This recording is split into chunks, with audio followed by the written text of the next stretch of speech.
my generation, it was like, is it possible? Yeah, maybe. And if you know those like 5-10 guys who were pretty good at it, I would say still it's probably only 10 guys that were really, really good, that stood out. Now you can just buy a kit for $100. You can start whenever. You can buy a course nowadays.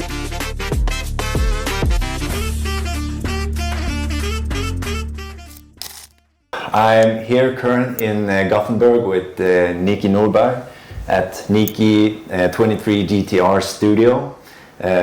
I would probably say one of the most refined studios here in Sweden, Gothenburg. And I have to say it's truly an honor for an up-and-coming tattoo artist, only been in the game for 5 years, to be here tattooing next to Niki here. I just want to ask you, Niki, how being in the game for almost 25 years, what would you say is like the key elements to success, longevity, being able to be booked for this amount of long time? I mean, I'm just honored to be a part of the industry, and I'm just trying to do the best, and it looks like the clients just love my stuff, and I really appreciate it. It feels like they make my life easy. So I can focus on struggling. That's pretty much everything I can say to sum it. Because Niki here, he started 2001. I started 2020. It's insane when you think about it. Because for me as a young up-and-coming artist, it feels insane to think that I can be working with this for 20 plus years as a tattoo artist with.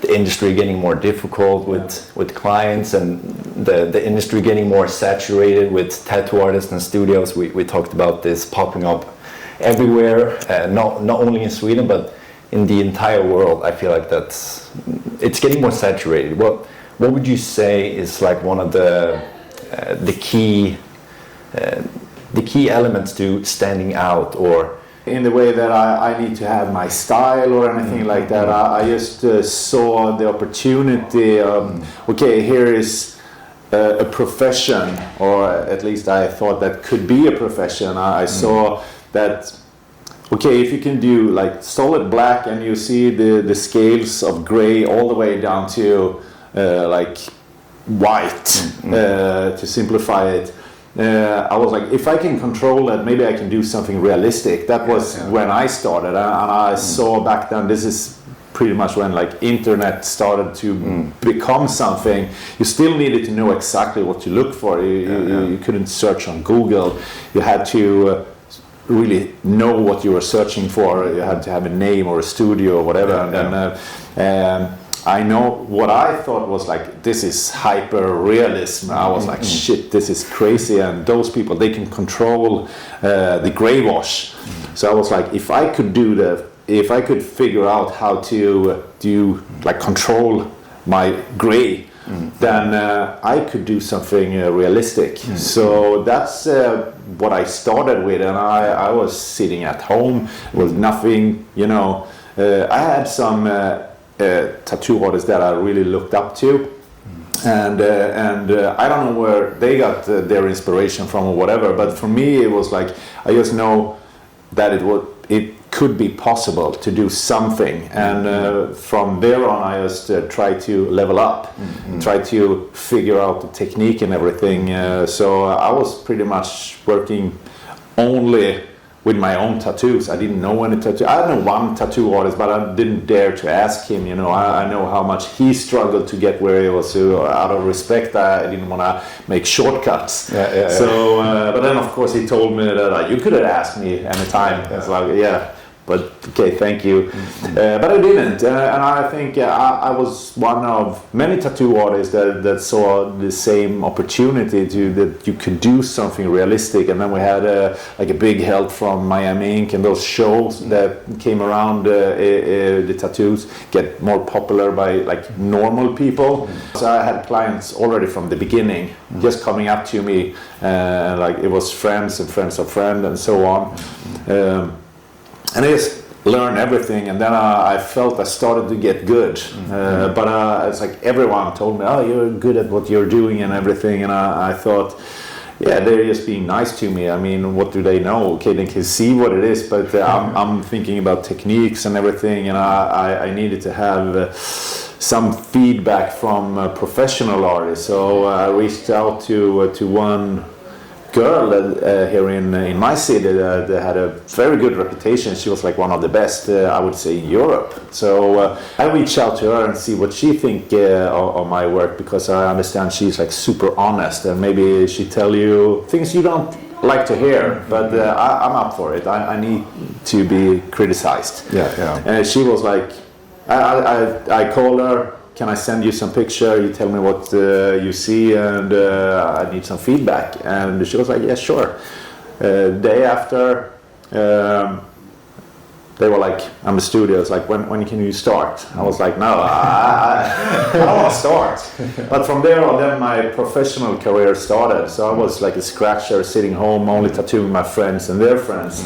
And this was 5 to 6 years into your tattoo. Yeah, exactly. Yeah. So around 2007, I got asked to work professional with it, and I was like, she was like onto me.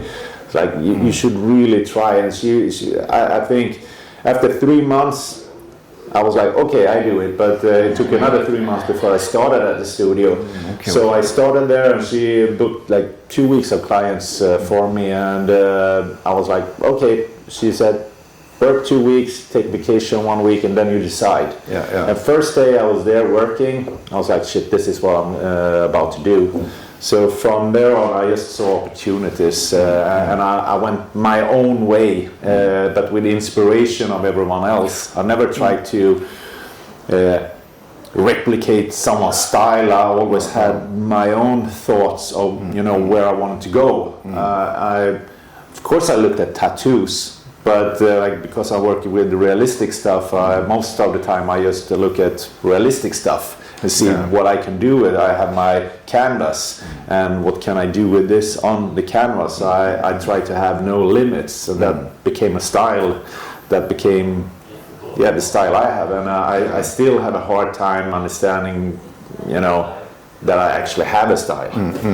Yeah, because I think you really pioneered the way for realism and hyper-realism work in the tattoo industry, because people saw your work, this was way before my time, but people saw your work and they saw, like, oh shit, like this is possible to be able to do this type of details, and it holds up over time, because that was also always a kind of a battle between artists, that bold will hold and soft gray brushes will vanish after a period of time.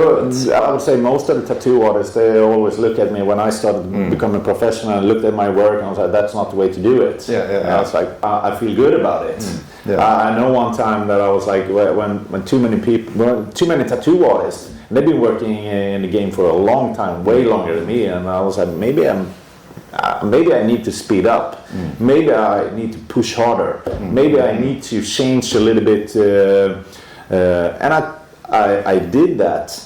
But I realized really fast, even if it looked super good, super tight, when it was just healed, it didn't last. I did so many touch-up of that shit. It was like, that's not the path I'm gonna go. And I remember, like, I talked to the studio owner, the lady, and she actually gave me some advice, like, don't listen to anyone else. It's like, you look at your work, and if you're satisfied with it, that's the most important thing. And also, like, if your clients are satisfied, that's the only thing that matters. And I remember I kept hearing this from other tattoo artists. So I remember I went to Copenhagen at the Ink Festival they had there, and I see 2 other artists, and one was Robert Hernandez, the other one was Bob Tyrrell. They were working next to each other. It was the first time I saw. They were like legends for me. There were like 2 of them that I look up to when I started. They had, something special. Maybe Hernandez is not the typical style that I prefer, but if I look at his tattoos, you truly understand that he's an artist. Everything is like well balanced. It's the technique is good. Everything is like he have figured it out. So even if you don't like his art, everything is good. Everything you're amazed by it. And so it was amazing for me to see them working live, and then I see, but they work the same way as I do. It was like, I'm pretty sure no one complains on their work. Maybe in the beginning, I don't know, but and I never took a look at them in the beginning. I was like, I'm gonna replicate their style. It's just, for me, that's the way I had to do it, and I was very satisfied looking at them, and I was like, okay, we pretty much have the same technique. So it looks like I figured it out, and all the tattoo artists that complain, on my work because it takes too long time, whatever. It's like, okay, now I understand. I should keep on not listening to them. It's always funny when like the tattoo industry, where there's like a set of rules, like, oh yeah, you need to do this, and if you don't do it, then it's not a tattoo. It's something else, and it's not going to last and whatever. But I think in every branch or any community or tattoo in the tattoo world, it's always going to branch out to different things, and it's going to become a new thing. And it's really interesting that you kind of found your own way of with your technique and your style, and and I was very satisfied coming into the industry, and I could buy a machine, and I could buy needles and everything, and pretty fast you can order everything online. So that was the difference. I think when I look back at like the struggle everyone else had, like they have to write a letter, send it to US to get a machine, or to Great Britain or whatever.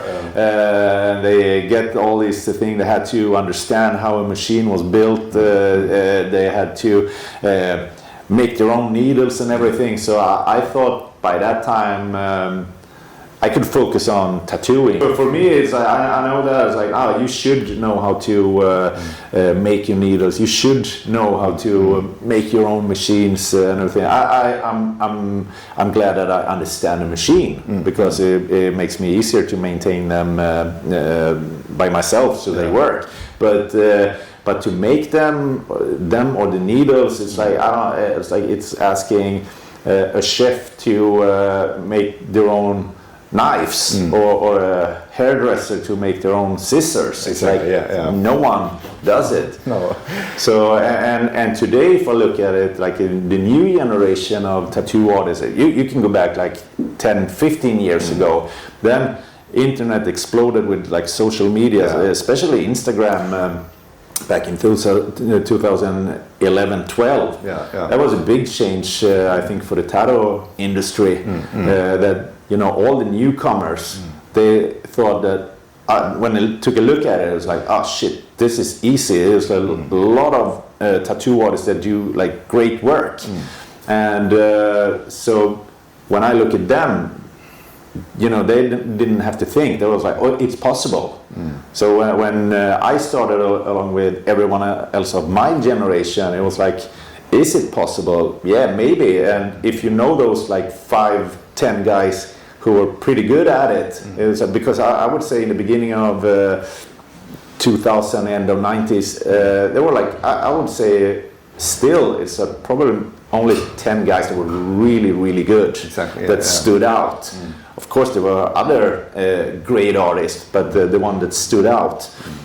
Some of them are still in the game and are really, really good, and that inspired me. But of course, it's getting harder and harder, because all these newcomers, they for them it's like, we know what's possible. Now we can think and we can do our thing. So it's a big competition out there. That's one thing you're clearly seeing now, like compared to when you started. You could buy a machine, but it was a little bit tricky. And now you can just buy a kit for $100. You can start whenever. You can buy a course nowadays. Everything is so accessible now. I remember you talked in an interview that you had to buy magazines of tattoo stuff to just to be able to see like what is possible to even do. Exactly. That was the thing. You can study a picture for like minutes or like pretty much. You just stare at it and look at it, and then you turn the page and you look at it and you find something, and this is amazing. Nowadays, even if someone put in like 50 or 100 hours in one tattoo, you look at it, and then if it's really good, maybe you stop and you watch it for like 1 to 3 seconds, and then you scroll on. Then it's today it's like you just go like this, you scroll, and just get a dopamine, and today is like you just want to see the next one. It's like just imagine someone put in like 100 hours in something and you give it 3 seconds. It's like, oh wow. I'm not the only one doing that, but I try to reflect on that, and at least try to appreciate it. Even if I only give 3 seconds, I try to appreciate that work by liking that picture. So I give some extra dopamine for the person who made it. Exactly. But it's weird times. Definitely, Nowadays, the tattoo industry is getting way more saturated. More and more artists are coming up. More and more artists are getting way better, like quicker nowadays. Would you say that's a true statement, or would you say, what would you say is like the factors to that? Why are people getting better and better more quickly? Yeah, because it's more good stuff out there. It's like it's easy access. I would say. Back in the days, it wasn't that easy access. You have to figure it out by yourself. And for me, I was like very insecure, so I took just step by step. I couldn't ask anyone. I would say for me, I was like, I think it took me like 3-4 years before I start to play around with gray shades. Okay. Because I wanted to learn the technique. I wanted to make a straight line, a sharp line. I want to fill a black area, solid black. So I was working year after year after year just with that basic technique. And then I start to, I think it was a small hummingbird. I did the first one, very tiny, but I felt secure. I could have, my outline, like the dark area, and from that I went in and I tried my way doing like gray wash. Before that, I tried some gray wash, but I didn't know how to do gray wash, so I mixed it up with white. And then I got a gray solid. And of course it worked, it was gray, but it was not what I saw in pictures. I didn't have anyone to ask, but I did that and wanted to. It looked cool, and even years after it looked really nice. But I figured out, okay, I should not mix white in there. I should. So that was the thing. I was insecure. Today it's like when people go out there, I don't think they have to be that insecure because they know what's possible. Exactly. And it's like you said, everything is easy accessible. You can watch YouTube, you can buy courses, you can do all of these things, and then you kind of skip out that trial and error period of your career, because you already know, like, okay, this is not going to work, this is going to work. So it's really interesting to see. But what would you say, or because now I feel like the older generation of the tattoo industry, they are, I wouldn't say complaining, but kind of complaining, like, oh, it's getting too saturated, these new artists are just coming in, taking our job and whatever, competition is good, of course. You're not better than your last work. Exactly. That's how it is. You cannot prevent it. People are always gonna. If I slow down, there's someone else like you gonna come up and like you gonna enjoy doing this more than me. And if you work 60 hours a week and I go down to like 30, you work double the time. So it means if I slow down and I do that year after year after year, and I just get comfortable with what I'm doing, then you're gonna catch up with me. Way faster. For sure. And I also believe that it's like you can reach a limit to what the skin can take. That's like because the technique you use, you can only reach a certain limit. This is what your skin can take. And that rule applies to everyone. So after that, you can start work with mindfuck. Okay. So how do I make a tattoo look better year after year? Because I cannot perfect the technique, and you will catch up. And today with everything like the easy access, you're gonna catch up really fast. But like, how do I make tattoos that stand out? That's the tricky part. And the better you get, the harder it is to go back to your roots. Like when I feel like I did really good work, and today it's like, okay, it's a little bit too simple, but it had something. But today I have better technique. I work with the balance of contrast and saturation, everything. So it tends to get more advanced. Complicated. So what I'm trying to do, like all the time I have a fight with myself. I cannot make it too complicated because I believe that the human eye and the brain of people watching the tattoos, I want to attract them. And if it's too complicated, they won't appreciate it. That's what's gonna happen if you just follow the line, just getting better and better. So I know, for me, it's like I try to hold back a little bit. Where's the balance? And that's the good thing with all the new people that just learn the technique and everything, because I admire that. Because so I go back and I look at that, like how to simplify things. And that's a constant struggle with me. So I feel personally that I get help from like newcomers. That's really inspiring. Instead of me just showing off my good technique, I'm better than you because of my technique. Exactly. But it will actually not benefit me, I think.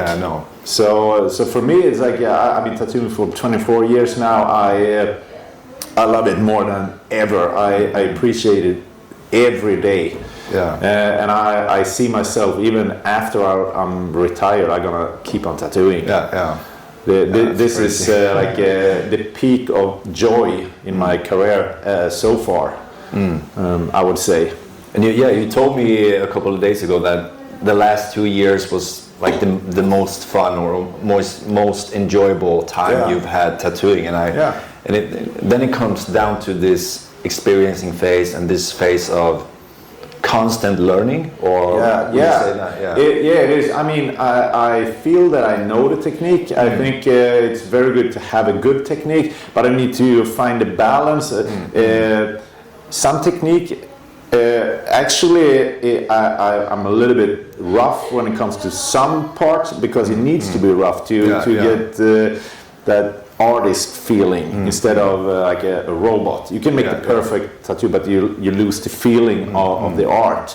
So it's like always that is always a constant battle between good technique and I wouldn't say shitty technique, because I don't want to make like scar tissues and everything. So it's a controlled shitty technique. So it's like if you look at the face, you have a lot of things going on in the face. It's not just a smooth surface. It's not a filter. It's a light. Everything is there for a reason, and that's the thing I try to bring in to my tattoos. It's gonna have flaws, but I have a purpose with it. I want them to become more alive. And then also that struggle for the future, that's very important for me. I want a tattoo that, if you look at a tattoo that's 15 years old, I want it to look good. Maybe it needs a small touch up. I cannot predict the future, but I know by tattooing 24 years, what's important. And I learn from my previous mindset, like how to develop. So I always try to learn from what I did, and I try to, now I do this. And of course, 20 years from now, and I'm gonna look back and then I see, okay, it was good. And that part I could change a little bit, but I keep this part. So I'm always keeping track of like old tattoos. So I think it's fun when I had a guy in here just the other week. 17 years ago, I tattooed him. He didn't have the reference material like of the two portraits that I did. I think it was one portrait I did like 17 years ago, and the other one was, I don't know, 13, 15 years ago. And I was still amazed with it because all the details were there. I could still add some black to it, but that was pretty much it. Like all the gray wash and everything, it looked good. So I feel like I still have something going on there, and I'm gonna keep doing it that way because in the end, everything I do is like, it is commercial for me, for as long as that client lives and as long as that client walk around, you're gonna show my work.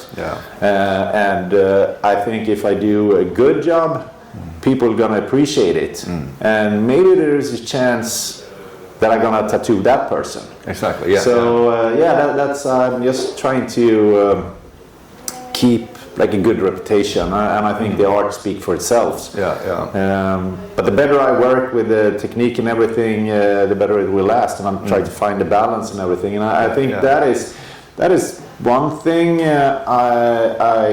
Because it's like, I mean, it's a lot of good tattoo artists, but it's a lot of shitty ones, and it feels like it goes hand in hand. The more shitty ones it comes, it's still gonna be more great one. Like when I started, it was that you had a couple of great artists in every big city. If you look at it today, you have a great amount of tattoo artists in every city in Sweden, and I'm pretty sure it's the same all over the like, you know, in US or the rest of Europe.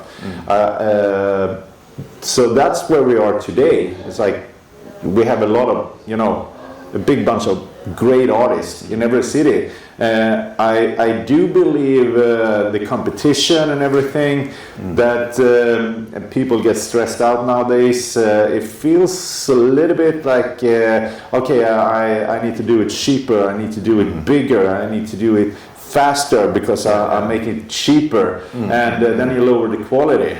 So you see, you know, pretty fast how it's gonna last. And for me, I feel like that's why I'm relaxed, because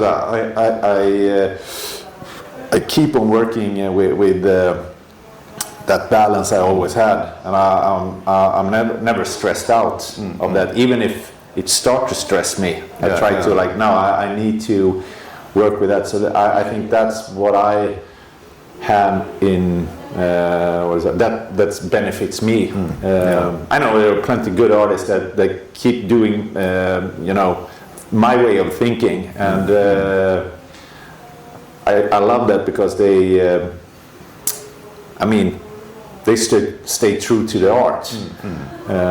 And that's the advantage I have over people that stress tattoos today. I told him for me it felt like it was not finished, but he was pretty comfortable with the feeling like, no, I got what I want and now it's finished. I met up with him, and he just wanted to show me how the tattoo healed and everything. He was like super happy with it and everything, and that feels good. And he said, of course it's not finished. So we're gonna continue someday, and it took a while, but I continue with it, and for me it feels good when they keep calling you. So the first time I'm humble, like the second time, then for me it feels like, they really like my work, and the effort they make to make it happen, because I understand it's hard for them. Even if I travel, you know, I cannot travel too far. But if they are in Europe, I have no problem doing it. Or if I'm in US and they are like closer in US, then I can go there. So it's the balance.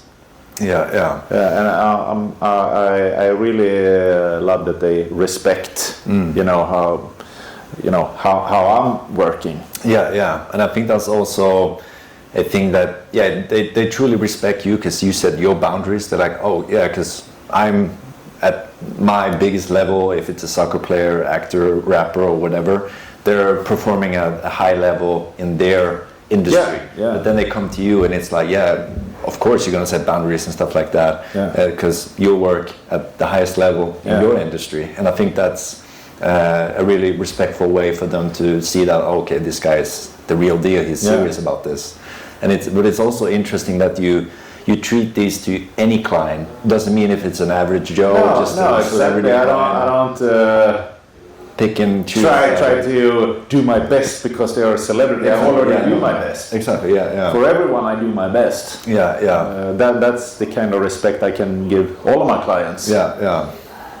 It's really, really interesting, and I think that also pivots into why you're as successful as you are, because you don't really like negotiate anything like, oh, just because you're a celebrity you can cut the queue because you had a long queue for a long time, you were very booked up, but it didn't really matter to you. It's like, no, if you want to get a tattoo by me, you'll have to wait, or we can manage maybe the schedule a little bit, but it's I think that's why you have become you can also have some input on why you have become so successful, but it really truly seems like that's the way, because you have your boundaries, you know what you can do, and you come into my role. That's the kind of feeling I get from that's true. So you're asking for something, and to be able to get that, then I think you got to understand, what you're asking for, and then you have to listen to me. Of course, I listen to you when it comes to the design of your tattoo and everything, and I just want to make you happy. That's kind of my job. I look at myself not only as an artist, but like an illustrator. Of course, that was one thing I was looking forward to do, like in my professional career, to be an illustrator. Someone asked me, what to do, so I brought that with me. If I get, you can do whatever you want. You can freehand. You can do, just make the nicest tattoo you can. And I was like, then I get stuck in my mind. It's like I can do whatever I want. It's better if you give me a theme. Exactly. Then I have something to work with. Because in the end, I want to make you satisfied. Exactly. I had a lot of people that come to me and was like, you can do whatever you want. And then I usually say, okay, let's make a full leg or full sleeve with box trolls. Exactly. People are like, what is box trolls? And I want to do full color and everything. And I think those characters are perfect for a sleeve. And then they Google it and they're like, no, maybe not that. Okay, so I cannot do anything. Exactly. So what do you want? Exactly. It's just always better, because that creative freedom is good in one sense, but there's always a pivot to like, maybe a Greek theme or something like that. Exactly. Then you can go off of that. But in the end, I could never do whatever I want. No, never. But I'm still waiting to do that box trolls. Maybe someone would. Eventually, but. So if you want to do box trolls, then you're gonna get in. Then you can continue. No worries. That would be awesome. But do you have like because obviously tattooing a lot of celebrity clients and that kind of stuff, do you have a certain person or a certain celebrity that you would die to tattoo and have a chat with? Actually, no. No? No one, dead or alive, or? No, I never thought of it. Really? Okay. No. I don't care too much about it. It's always that's like, for me, I try to let go of my control, even if that is one thing you can wish for. It's like, actually, I don't waste time thinking about that. Maybe I would tattoo the Prince of Sweden. I'm pretty sure he doesn't have any tattoos, and he's really into cars. That would be cool to do because it's a nice contrast. Exactly. Maybe that is one thing that I wish for. You never know. You could be sitting in the castle of Sweden and tattooing. That would be cool. That would be really cool. That would be actually really cool. Yeah. But no, it's like every client they have something interesting to talk about. Yeah. So it doesn't matter if you're the prince Exactly. or superstar, celebrity, or average Joe. Exactly. Yeah. For me, it doesn't matter. It's always interesting. Yeah, and I think that's the beauty of tattooing, because it's such an intimate service. You're not only marking someone for life with your art, you're also building up that trust with the client, because they're willing to give off their skin, a piece of their body to you and tattoo with you and share stories and all those kind of things. And it's truly amazing sometimes to think about like what type of job we actually have. It's actually insane. I'm just lucky it became a profession. I mean, you don't need tattoos. No. I would say any job is more important. Exactly. The tattoo industry, it doesn't matter what it is. I feel like if anything were to go really south in the country, or it would be war or anything, like tattoos would be the first thing to get rid of. But it's such a big statement now. That is what we're seeing nowadays. It's true. Yeah. But do you have any, like some minor key points or anything that you would give out to young artists, or anything that are aspiring to be as successful or as big as you are in the tattoo industry? I mean, the one thing is like, I don't care your style, because your client, the clients of you, they're gonna tell you if it's good or not. But try to keep a high standard on the technique. What you leave with the client, just make sure it will last. I mean, as long as possible, because like after it's healed, from there on it's downhill for that art. So to show your clients respect, that will benefit you in the end.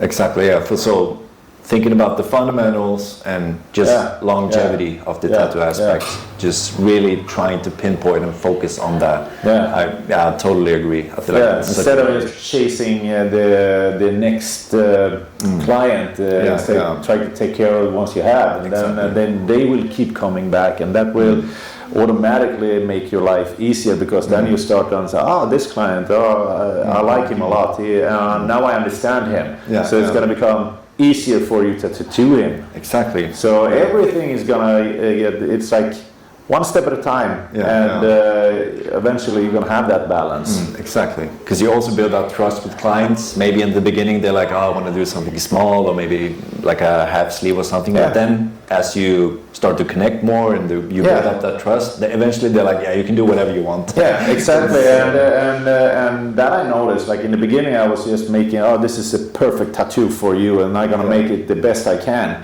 And I remember I asked them, so this is like the only tattoo you're gonna get? And they were like, I'm only gonna have one tattoo, and that's it. And so I tried to make it, this is how it's gonna look, to be like the perfect tattoo. But then of course everyone came back, and I want to continue. I was like, fuck, I locked myself into a corner. If I didn't do this, then I could have done this. So now when I do want tattoo, I try to be smarter, and I try not to lock myself into a corner. So I make the tattoos so they look as good as it could, but I always make sure it's easy to continue. Because so far it's like, it's so rare I don't have clients that come back. It's really interesting aspect to have. Being able to continue a piece efficiently. It was so many people coming in to make a 3/4 sleeve. And then of course after a while they come back, maybe I do the last section as well. And then I got to come up with something here. So I remember I had it, like everyone is coming back to make a full sleeve instead of a 3/4. So I started to prepare. I prepared the whole one, and I just cut it off. And I gave them the 3/4 sleeve. And then it come back, and I just took the stencil and I just added on. It could be like a half face, but then I just added on the rest of the face, and I already had it prepared. Yeah. So it was pretty fun to do that. I think maybe it's like one or two in my career that clients who did 3/4 and didn't come back. Okay, yeah. But otherwise, all of them came back and made like a full sleeve out of it. Yeah. It's really interesting.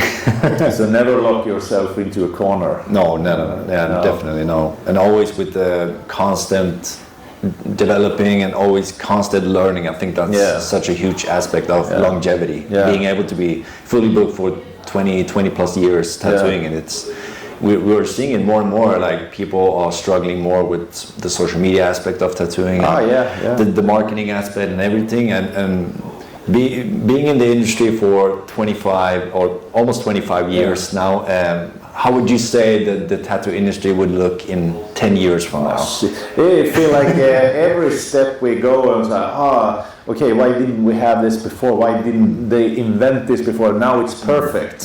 And I remember that feeling so many times. Now it feels like, now everything is perfect. How could they develop things even better? But they still do. It's like the guy who makes my machines. I met Franco at Bishop 2013. He came and he gave me a machine, and I love his machines. But I thought it was like a little bit too complicated, too many moving parts and everything. And I asked him, "Is it possible for you to make like a direct drive or something?"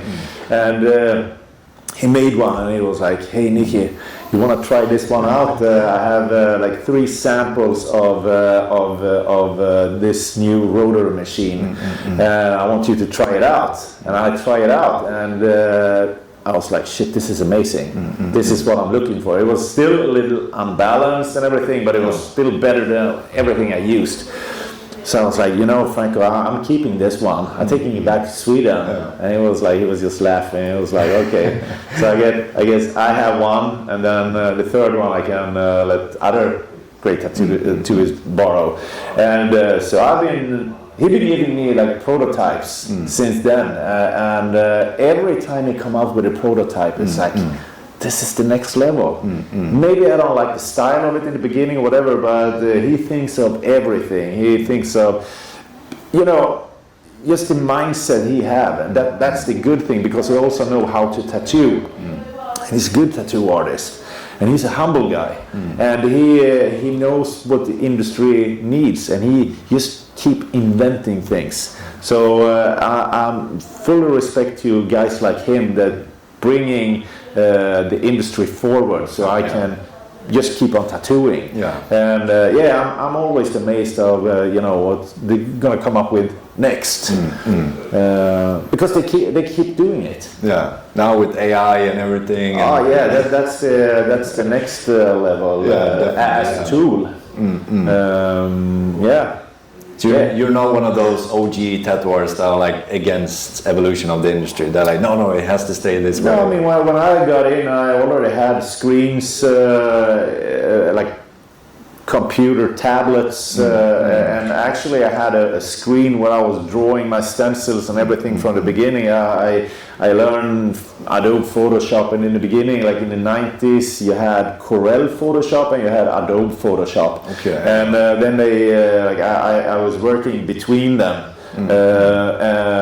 Corel had something that was like easier to work with. Adobe was a little bit more professional, but then Adobe started to take all the good things from Corel, and today we only know Adobe Photoshop. But I've been working with that since, I would say, beginning of the 90s for like making tools for my illustrations. So I always check out how could it look in the computer, and then I was like drawing or whatever, and then I implemented that into tattooing as well. And now everyone is using like Pinterest or Google or 500px, or you take your own. I still take my own references. I can travel to, let's say, Rome, and I take like 2,500 pictures there of every statue I find in every different angle, and I go there in the morning, and then maybe I go back in the night, so I get different types of light. Oh shit! Yeah, that's so I can create like a unique piece for someone that, okay, this statue I seen it tattooed thousands of times. But I'm gonna give my client the perfect angle for that body part he wanted on, and with the perfect shadow and everything, and so of course I'm going to use that reference. But if I don't have the reference, I'm out on Google or all the other places where everyone else pick up pictures, references. So now with AI, it's now you just got to figure out how to work it. Instead of going on Google, you can go on whatever platform you're using, and you can get a tool that you create there for you. So it's like a shortcut, but it's still, for me, it's a learning process, like how to get that feeling I'm looking for, and then I still have to work it in Adobe Photoshop. So. I've been doing that for over a year now, just trying to work it out. I feel like I'm a beginner at it, but the opportunity you get and the possibilities, it's endless, I would say. So I think that's where the industry is going, especially when it comes to like realistic stuff. It's a perfect tool for that. I think it's good to be a part of that in the beginning and try to master it somehow. Because I've seen a lot of AI images used in tattoo designs and tattoos, and it's kind of interesting how some people you see they use that's clearly AI. You can see it in the face structure and the body parts. It's kind of, they have like 8 to 10 abs. And it's like something is way off here. But for a normal person, they wouldn't see it at first, but maybe subconsciously they would like look at it. It's kind of off. And you cannot put the finger on like what it is. But it's so maybe if you see a hand with 10 fingers, then you would understand. But it's so interesting how with the AI imagery, especially with working with realism, how that is almost getting a little bit clouded with real images, and like you said, going actually to the places and taking photos of actual statues and working with different angles, and I think it's a bit tricky now becoming a tattooer, especially working in realism, and you use AI as a tool. It's you will have to keep in mind that you still will need to know the basics of the anatomy of the structured face or a body or anything like that, because if you don't and you only use AI, the good thing is to know, if you know what you're doing, the AI is just another tool. Exactly, so that could help you, but you cannot rely on it. Exactly, same thing as you see, I see that also, and we can never prevent that. It's always going to be someone who thinks, okay, this is easy, I just ask for it, and for them it's good enough. That's like I just, for me, I don't make it easy for myself. I could do that. Sometimes I think, this picture is good, but I will still make another 300 pictures just to make sure. Same thing with Google. Maybe I find a picture like pretty early in the feed, but I will still search everything on the internet on that, just to make sure I didn't miss anything. So I see now. Sometimes even if I make a tattoo, and let's say it takes me 8 hours to make a tattoo, I could put in like 40 hours on just working to get like a unique reference. And of course, in the long run, I could not do that. No, it's but now for me, I will keep on doing this. If I feel the need to get a great tool to make a good tattoo, I will put those hours into that to figure out how to make AI work. And I feel I'm getting better and better. I start to understand, how to, how it worked. Yeah.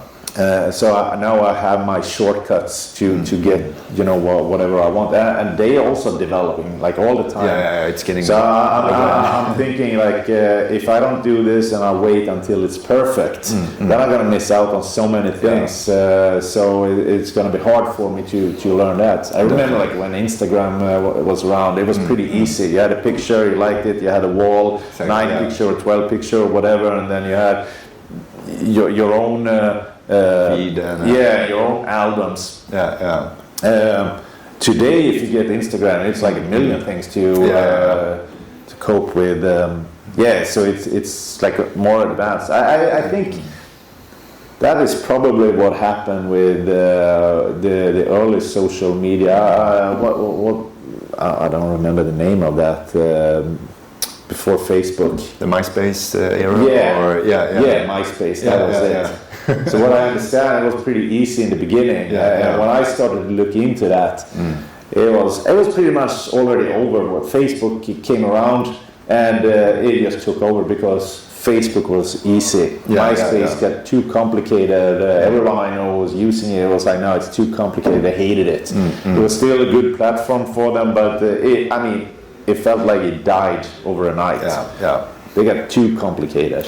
And I see that with other pages like tattoo communities and everything. They were up and running until they start to make it more complicated, and it died out. Exactly. Because something better came along. And so now it feels like even if I don't like Facebook. I don't like what Instagram become, but they still have a balance, and that's even if I don't like it, I have to adapt to it. You have to play by the rules. Exactly, and it's their platform. They do whatever they want. It's your choice to be on there. Exactly. So I'm still on there, but it's like it's hard to figure it out now. I don't have time for like too much. But it feels like they found that balance, so they probably gonna be around for a long time. I feel so as well. Like Instagram is definitely the best way for tattooers to market themselves. They have their portfolio in the feed and all that kind of stuff, and you can reach out to new clients from across the world. It's a massive platform for tattooers specifically. But how long would you say you're going to be tattooing? You said like all the I'm already preparing for I'm gonna continue tattooing after I'm retired. Oh shit, that's insane. But I'm not in a hurry. I take one day at a time. It's just that I never thought I was gonna tattoo full time. Oh shit! No, I used to run like a coffee shop, like a bistro. I kind of like that, and I had my side hustle with tattooing, and then something happened with the coffee shop and everything, and I thought maybe I'll sell it, and I tried this one out, and from day one, I felt comfortable with it. And then I always try to make sure I have a plan. This is what I'm aiming for. I always have something to aim for. I don't know, exactly what's going to happen. That doesn't matter. But I have a plan, and I think so far it went pretty good. The plan has been working out. Exactly. The bad part is that there's so many good artists out there that keep catching up. So that's like it would be easier if everyone sucks. Exactly. And you would stay at the top. Exactly. Now I have to work I have to work to stay up there. And I feel like. There are plenty of tattoo artists that they have way more followers or whatever, and it's like, and you just gotta accept it. They are the hungry ones, and they have, so far maybe they didn't find that balance. Eventually they're gonna come, down and find that balance, and someone else will get more followers or whatever. Exactly, So just stay true to yourself. I think that is one important thing. I cannot tattoo all of those followers anyway. But I'm happy to share everything I do with them, and I really appreciate it that the people who take the time and actually like a picture. Even if there are only a few of them still who do that, everyone just take for granted, nice tattoo, and then they just don't care. The only thing you can give for free is like that double tap. Exactly. And you don't do it. You just scroll. The endless scroll. Exactly. But yeah, it was awesome talk with you, Niki, and like I said in the beginning, it's a pleasure being here, just experiencing having you here. Thank you so much, and it's for this early stage in my career, it's truly inspiring just to see your work, how you treat your clients, everything we've talked about today, and it's hopefully truly inspiring for up and coming artists watching and viewing, and I just want to say thank you for your time, Niki. Thank you, man. Thank you. It's really nice. And check out Niki on Niki GTR 23 Instagram. Maybe don't use Facebook, but all the social platforms, and Inkbyted is my tag if you want to check that out as well. So thank you so much for your time. Thank you. Thank you for watching.